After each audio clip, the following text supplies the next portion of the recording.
Monday, April 20th to Sunday, April 26th.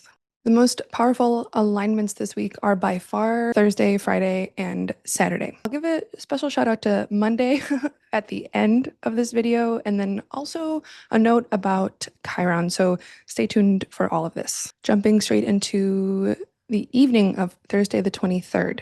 Some profound creative pressure previously building up from within us by Thursday will have finally been pushed out and shared with the world. This is, again, creative pressure that pushes us to share something emotional, something joyful that we have physically made on our own, from connecting to our sensory intelligence that we've been cultivating for the last several years. This Thursday's sharing of this creative intelligence, this is leading us into one of the most important confrontations between wisdom and power we have encountered since 2020.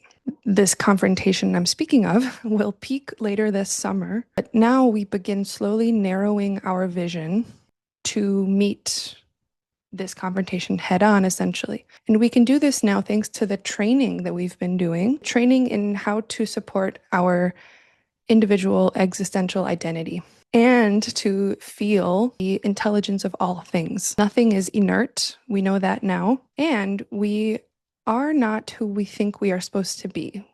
We simply are. We are here now, and we can see and feel our joy very clearly, and there's truly nothing more to life than that. So if you're not quite sure what's going to be pushed out of you by Thursday, don't fret. The pressure will begin building up even from Monday. And probably by Wednesday or even Thursday, you'll begin to feel a slight twinge of fear. Sharing this might completely change your image and you might not be able to come back from it. There might be a fear of losing your previous identity. That's how you know that's the right thing to push forward. So the astrology of this truly remarkable moment, as I'm seeing it on Thursday evening, is the first quarter moon between the moon in Leo and the sun in Taurus, while the moon is perfecting an opposition to Pluto in Aquarius, and simultaneously making a wide trine to Neptune and Saturn in Aries, all at the same moment that Venus is finishing her cycle with Uranus at the end of Taurus. That's a conjunction between Venus and Uranus in Taurus.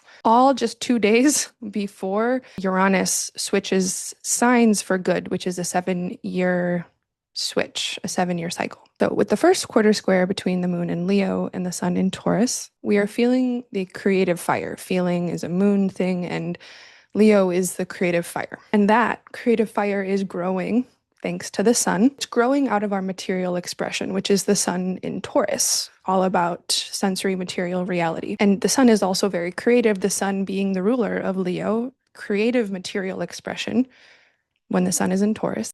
To understand that even more, we look to the ruler of Taurus right now, which is Venus. Venus, at the very end of her own home sign in Taurus, nearing that conjunction or making that conjunction to Uranus and Taurus, all reflecting that whatever material creative expression that is being pushed out of us this week is directly tapped into the realizations that we have been having and cultivating over the last 8 years of Uranus being in Taurus about sensory and material intelligence. Think acupuncture, your nervous system, even money and digital banking, but also just the energy of materiality itself, right? Nothing is inert. So Thursday is this huge day energetically. I'm not quite sure if it will manifest in anything in that moment other than that pressure to finally push something out of you, to share something creative. And I'm explaining this context so that you know why that pressure might be so strong. The opposition the moon is making to Pluto is mirroring the Jupiter-Pluto opposition that will happen later this summer from Jupiter in Leo to Pluto in Aquarius. I'll talk more about that at a later date, but that is the confrontation of our creative wisdom as it is looking directly at all of the changes in humanity itself. Personal creative wisdom in Leo and the deep structural changes that are happening to what it means to be a human. How that interplays with our personal creative wisdom, our uniqueness versus how we fit into a group. So whatever's being pushed out on Thursday is essentially a precursor to what's going to come up over the summer with the Jupiter-Pluto opposition. So let's look at Friday really quick because it's also very important. Friday, Venus will move into the sign of Gemini, and suddenly we'll be open, much more open to thinking, finding new data about whatever this creative thing we just pushed forward is, to learn about it for the first time, something new, because we pushed it out into the world for the first time, and now we need to be open to exploring really just what's going on. The only thing I really want to send home about this is that the movement of Venus into Gemini will actually totally simplify the sky into Mars and Aries suddenly ruling everything in the sky, at least for a few weeks here. So while with Venus and Gemini, we're more open to following our curiosity and communicating about this big creative fire, we are more singularly focused than ever on acting and executing on our impulse and will to get whatever it needs to get done. So Saturday is the second most important day, I would say, because Saturday has two major shifts. In the afternoon, I see that we'll be pushed to essentially communicate something again, something materially, creatively, that is now being singularly streamlined by that Mars. We're going to be pushed to communicate something about that to our community, to this Aquarian realm, to the nature of what it means to be a human. That's because the sun in Taurus will be making an exact square to Pluto in Aquarius. Again, the sun, which is our material, creative, present moment actualization. In Taurus, it's like the best time to eat fruits because they're perfectly ripe. Everything is perfectly alive and it's ready to be consumed. That's where Taurus gets its associations with sensory reality and feeling good and wanting to enjoy life. Making a square to Pluto in Aquarius, it's this weird tension of wanting to show your bounty in this weird way, show your sensory bounty to basically the dying collective, which can feel very weird. Like, why would you want to show all of your abundance to a world that is essentially dying, to a state of humanity that is essentially going through this profound death and rebirth process? It's about holding two truths, I would say. So whether you're feeling this more on your immediate community or on the world stage, the shift that will happen is because now Venus is in Gemini and no longer in Taurus. This is about some type of communication more so than it is about an object anymore. And this Venus moving into Gemini is very much so just a momentary precursor to what happens later in the day on Saturday when Uranus moves into Gemini. Early in the day on Saturday, we're going to be pushed to creatively communicate about what we value in the face of a very changing and radicalizing collective. And then by the end of the day on Saturday, there might be a huge release moment, a huge shift in the way that we are thinking about how we are showing up to this collective confrontation, if you will. The collective confrontation, again, I'm speaking to here is Pluto in Aquarius, which is actually ruled by the Uranus that is shifting signs on Saturday evening. So this is sounding very complex and layered. I hope you're following. Let me know what you're gathering from this so far. I'll do my best to keep piece by piecing this. For the first time in 7 years, Uranus is firmly shifting into a new sign that is into Gemini. It is leaving Taurus and entering Gemini. When a planet like this, which is a heavy hitter outer planet, moves into a new sign, I'm impelled right now to focus on interpreting this as the release of the previous sign, a little bit less than I am interpreting it as the emphasis on the new sign. Okay, so what does that mean? Uranus is not in Taurus anymore. We will feel some stability return to our ground, to the sensory reality that we know how to rely on. Taurus is our self-reliance. It's not all just about feeling good. It's about literally surviving materially and biologically. That's why we want the nice things. That's why we want to feel good and procreate. It's so that the species can literally keep going and survive. We'll have a more relaxed connection to all of this because it's not connected to a live wire anymore as it was when Uranus was moving through it. Uranus being literally just a live wire. It's almost like we're ending a 7-year trip to the acupuncturist. Like we don't need to go back to get shockwaves sent through our system anymore. We have learned what we needed to learn and had the experiences that we needed to have in returning to sensory and material intelligence that ultimately starts from within our own body, our own nervous system. We've returned to our bodily intelligence now.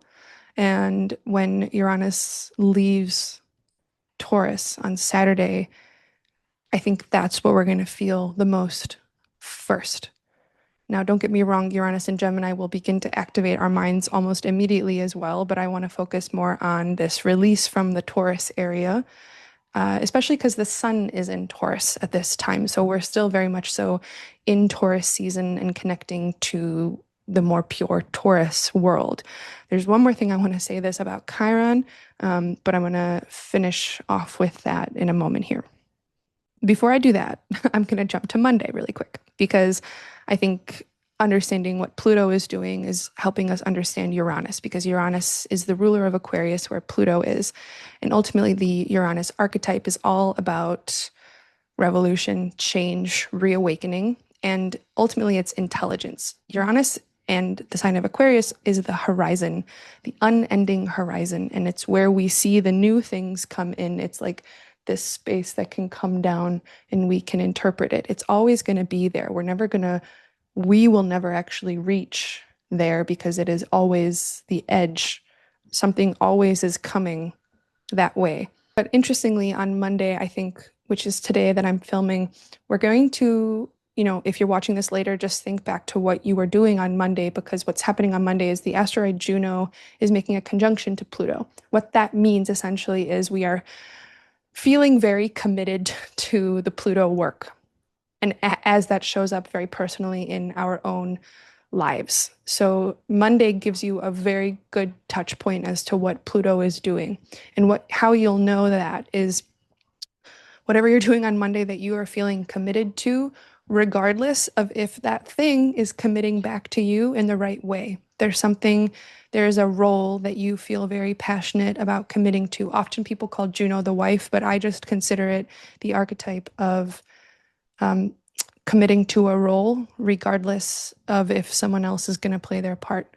So in that sense, you can interpret it very independently, which I tend to do. But again, that's what's going on Monday that will give you a good, again, touch point into how Pluto is more working in your life personally. Now, let me finish this week off with some thoughts about Chiron. So as I just mentioned, Uranus is now out of Taurus. And right now, this week, we'll only really have the sun in Taurus. This is the first time in about, again, 7 years that we haven't had this super active principle in Taurus that was creating, honestly, a lot of instability, which isn't a bad thing. It's just an archetype of instability in a sign where it is stable. Like Taurus is it's an earth sign. It's one of the most stable signs because it's very reliable. It's about what we can rely on. It's a very self-resourceful archetype. So when Uranus is there, we can't really rely on ourselves in the same way. What I want to point out is that in 2 months' time, the asteroid Chiron will move into Taurus. It will not stay there forever or even a very long time. It's going to retrograde back into Aries shortly after moving into Taurus. But overall, it's going to spend 8 years in Taurus when it does move into Taurus for good eventually. And we're going to get the first taste of that in 2 months. So what I'm trying to get at here is that we have 2 months to really feel pure Taurus in a way that we won't be able to, again, for quite a long time moving forward. And mind you, we've just come out of a 7-year, I won't call it a distortion of Taurus, but we've come out of a 7-year radicalization of the Taurus area of our lives. And in 2 months, we're going to step into a 7-year period of healing that. Chiron is ultimately a healing archetype because it brings up the wound and allows us to heal ourselves, essentially. And I correlate a lot of that to whatever Uranus has done in Taurus. I don't think it's necessarily something we feel healed from. We might feel a release when Uranus moves, but Uranus is a signature of trauma in the chart because it breaks reality. it breaks the linearity of Saturn, of how things are structurally dependable in a more Saturnian way. So wherever Uranus goes through, it breaks linear reality. And so I think Chiron moving through Taurus, in 2 months, not yet, but later on, Chiron moving through Taurus will bring up some of the wounds maybe that Uranus kind of left in its wake for us to heal. And ultimately, this is a beautiful thing. But I want us to be aware of this window of time that we have between now and it for the next 2 months, where there is a like pure access to Taurus things. Really, we're not done with the changing of materiality because, as I mentioned, Chiron will be in Taurus for about 7 years. It'll be in Taurus for the same amount of time that Uranus will be in Gemini. And so things are going to continue to change. But these next 2 months, perfect opportunity to deepen in the Taurus reality. And I think that is essentially the feeling that we're getting to by the end of this week, which is that we are accessing something very pure in Taurus before we're moving into our mind. And the way we're getting there in the beginning of the week is by pushing our creative efforts forward, and understanding our creative intelligence, our creative passion is what helps us understand our unique individuality, which ultimately helps us understand our place within society at large. Okay? So that is what I have for this week. Let me know what you think. I have some availability for readings through the end of April, I think just a few times. So go check that out if you're interested. And until next week, goodbye for now.